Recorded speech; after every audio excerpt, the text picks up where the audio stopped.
বন্ধুরা, Pritha kitchen with village ফুডে আপনাদের সবাইকে স্বাগত।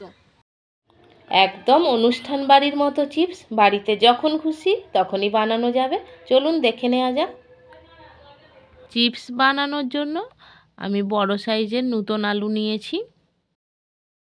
পুরো ভিডিওটা দেখার জন্য অনুরোধ রইল। চ্যানেলে নতুন হলে অবশ্যই সাবস্ক্রাইব করে দেবেন। একটা পাত্রের মধ্যে আমি জল রেখেছি। কাটারের বড় ছিদ্রযুক্ত দিকটা দিয়ে আমি লম্বা দিকে আলুটা সুন্দর করে কেটে নিচ্ছি। আলুটা লম্বা দিক দিয়ে কাটলে চিপসগুলো বেশ সুন্দর লম্বা লম্বা হবে। আলুগুলোকে একটু একটু করে কাটবো আর সঙ্গে সঙ্গে জলে দেবো। তাড়াতাড়ি জলে না দিতে পারলে আলুগুলো কিন্তু কালো হয়ে যাবে।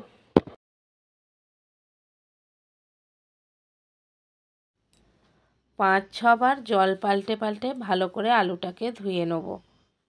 এই জলের মধ্যে আমি 1 ঘন্টা আলুটাকে ভিজিয়ে রাখবো।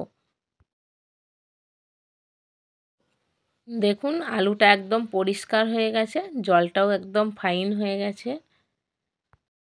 এই জলের মধ্যে আমি 1 ঘন্টা আলুটাকে ভিজিয়ে রাখবো।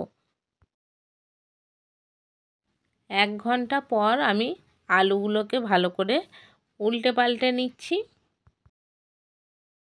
এইবার একটা ঝাঁঝরির মধ্যে জলটাকে ঝারিয়ে নেব। 10 মিনিট জল ঝারিয়ে নেব। একটা পরিষ্কার কাপড় নিয়েছি। জল ঝরানো আলুগুলো কাপড়ের ওপরে আস্তে আস্তে দিয়ে দেব।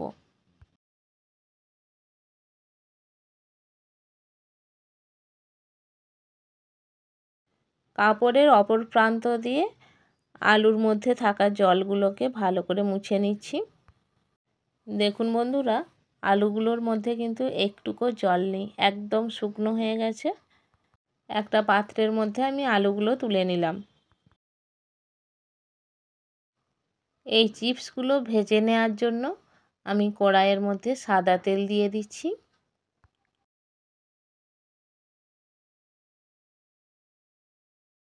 তেলটা গরম হয়ে গেছে।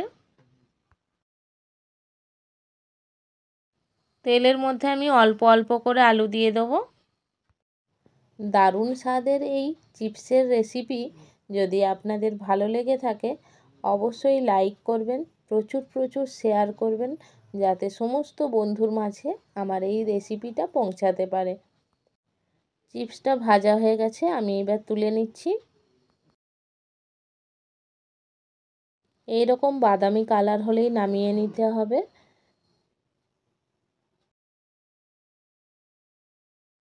কিছুটা কারি পাতা আমি তেলের মধ্যে ভেজে নিয়েছি।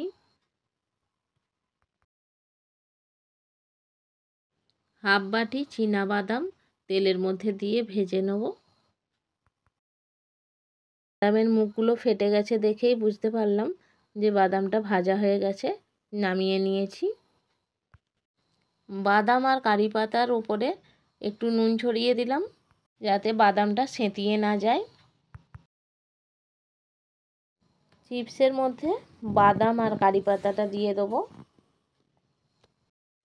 চিপসের রেসিপিটা কেমন লাগলো অবশ্যই কমেন্ট করে কমেন্ট বক্সে জানাবেন। চিপসের মধ্যে সামান্য গোলমরিচের গুঁড়ো আর সামান্য বিট নুন মেখে নিলাম। দেখুন বন্ধুরা কত সুন্দর লাগছে। এই চিপসটা যখনই মন চাইবে তখনই খাওয়া যেতে পারে। চিপসটা আমি ভেঙে দেখাচ্ছি, দেখুন কতটা মুচমুচে হয়েছে। মা এই চিপসটাই কি বানাচ্ছিলে?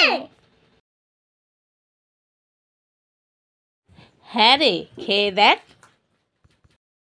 সোনারা কেমন হয়েছে? কেমন মজা করে খাচ্ছে দেখেছেন বন্ধুরা? একদম বিয়ে বাড়ির মতো চিপস হয়েছে। দেখা হচ্ছে পরের ভিডিওতে নতুন রেসিপি নিয়ে। আজকের মতো নমস্কার।